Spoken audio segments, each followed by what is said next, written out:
આજના પ્રશ્નોમાં પહેલો પ્રશ્ન, સુપ્રીમ કોર્ટના મુખ્ય ન્યાયાધીશ કોણ છે વર્તમાન? ભૂમિકાબેન. શ્રી સંજીવ ખન્ના. સરસ. હાલના રાજ્યસભાના સભાપતિ કોણ છે? સરસ્વતીબેન. શ્રી જગદીશ ધનખડ. સરસ. હાલના લોકસભાના અધ્યક્ષ કોણ છે? એને સ્પીકર પણ કહેવાય. ઉમેશભાઈ. ઓમ બિરલા. સરસ.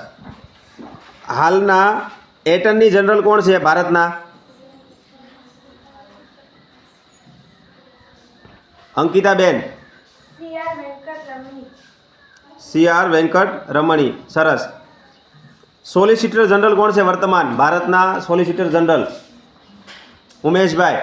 શ્રી તુષાર મહેતા. શ્રી તુષાર મહેતા. ભારતના નાણાં સચિવ કોણ છે હાલના નાણાં સચિવ? પિનલબેન. શ્રી અજય શેઠ. અને ભારતના હાલના નાણાં પંચના અધ્યક્ષ કોણ છે? નાણાં પંચના અધ્યક્ષ?